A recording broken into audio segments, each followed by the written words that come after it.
Hi everyone, I'm David Aragona, and this is the July 13th edition of Horses to Watch, where we carefully analyze trips from the past week, looking for horses that encountered adversity and could be worth betting back when they run back in the future. A lot to look forward to on the racing calendar with Saratoga starting up later this week. But before we officially turn the page to Saratoga, let's take a look back at three trips from the final week of racing at Belmont Park. All of these races that I talk about are from a 2-day period, July 8th and 9th, Friday and Saturday of that final week at Belmont, and all of them take place on the inner turf course. We're going to begin with two races from the Friday, July 8th card, beginning with race 2, going 6 furlongs on the inner turf. This is an optional claimer, 62,500, non-winners of 2 other than the allowance condition. Let's break these runners from the gate. Small field of 5 runners and not a lot of pace in this one. You're going to see some fractions go up that are pretty pedestrian for this 6 furlong distance, and I want to focus on the horse that is most against that pace scenario,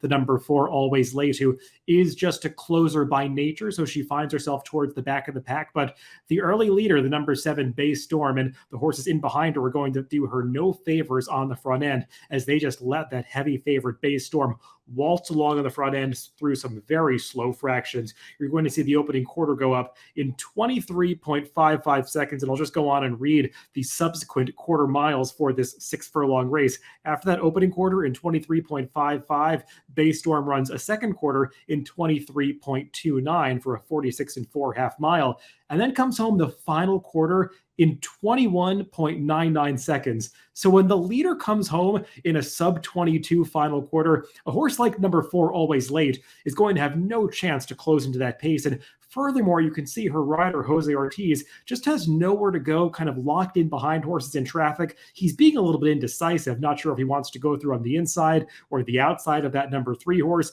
alters course a couple times, and by the time he finally gets outside of that number 3, there's just too much ground to make up, and the horse in front of him are running too fast, so it couldn't really make a closing run in that 6 furlong affair. But clearly she's a horse that has some ability. She'd been compromised by pace in her prior start against Stakes Company at Belmont, so I think Always Late is a horse for trainer Bill Mott, who's coming into the Saratoga meet just a little bit dirtied up.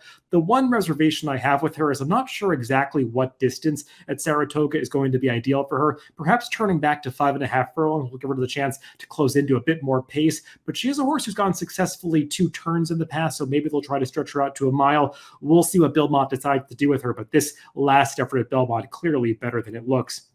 And just to put some perspective into how slow that pace was, we're going to take a look at another 6 furlong race run a little bit later in the day on Friday, July 8th at Belmont Park. This was race 6, a starter allowance, 50,000, going 6 furlongs for the 3-and-up fillies and mares at that 6 furlong distance. Let's break these runners from the gate, and I want to focus on the number 4, Freedom of the Press, who is going to be involved in the pace in this race. And this is a pace that is much faster than the one we just talked about.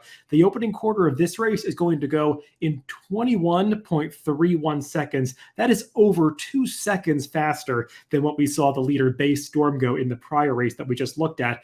And the number 4, Freedom of the Press, in this spot, you can see that her rider, John Velasquez, had some intentions to get her forward, but so did the rider of the number 2, Unlock. And these two just engage in a duel around the far turn, going unreasonably fast. You can't go 21-1 for the opening quarter at Belmont and expect to be able to finish off this race. And unsurprisingly, this one is going to completely fall apart, be dominated by closers. But I do want to pay attention to the performance of this number 4, Freedom of the Press, because considering that she was in the teeth of that hot pace, she actually holds on pretty well to be 5th in this spot, puts away that horse that was dueling with her down on the inside. She's going to open up by a length or 2 in mid-stretch here, but you can see the closers come calling on the outside, and they're going to run by her in the late stages. But I still think that this filly battles on pretty gamely coming onto the wire here. She holds on to this lead until about the final 16th of a mile of this race, at which point the number 9 and number 8 swoop in and pass her, but she just gets snips for 3rd as they come onto the wire here. I think that she deceptively ran very well for trainer James Ferraro, and she's been in good form since being claimed by these connections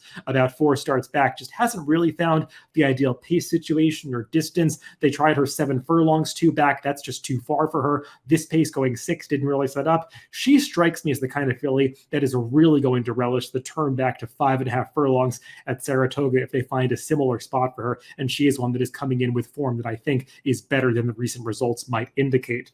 Let's close out this edition of the Belmont Spring Summer Meet Horses to Watch with a race from the Saturday card, July 9th. It was the feature race that day, the Grade 1 Belmont Derby Invitational for the 3-year-olds going 1.25 miles on the inner turf course. Let's break these runners from the gate. And I'm sure if you've been following the game, you know at this point that this race did result in an upset with Classic Causeway, the number 4, wiring the field in the front end.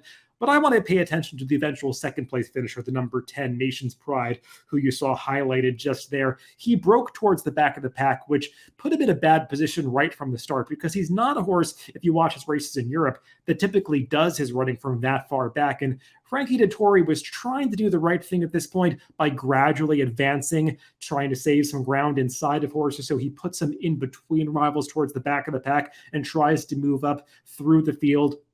But he's expending some energy early in a race at a point when the pace really did kind of heat up on the front end through the opening 1.25 mile of this race. If you look at the Timeform US pace figures for this race, the first couple of fractions are color-coded in red. Classic Causeway really did set an honest first couple of fractions of this race before slowing things down as they move down the backstretch. And you can kind of see the entire field condensing as they move down the backstretch, which usually is indicative of the front runner slowing down the pace. You see a horse all the way on the outside, the number 6 Machette, who is moving past the rivals quickly to make a premature move up into second by this point in the race.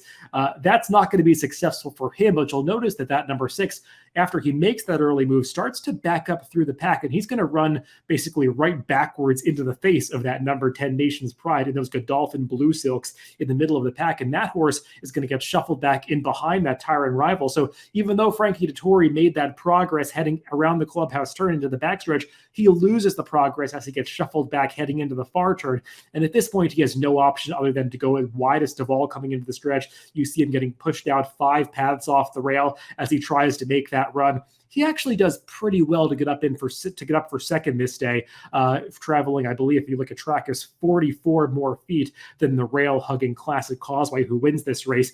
I don't think there's any doubt that if Nation's Pride had gotten a better trip, he would have won this race, but things just didn't work out with that slow start and making that early move, getting shuffled back on the far turn. He ran pretty well, and if Charlie Appleby decides to bring him back for the Saratoga Derby in early August at Saratoga, the second leg of this Turf Triple Series, I think he's going to be pretty tough, and he would be likely to turn the tables on Classic Causeway. We'll see if they decide to do that, or if they bring him back to Europe and decide to embark on a European campaign for the second half of the season. So those are all the horses to watch for this week. Hopefully we see some of these and can make some money with them when they run back at Saratoga. And if you want to follow these horses moving forward, you can just add them to your horse watch on DRF.com, add them to a list, and you'll get email notifications when these horses run back in the future. Thanks for tuning in this week, and make sure to catch future episodes of Horses to Watch on upcoming Wednesdays.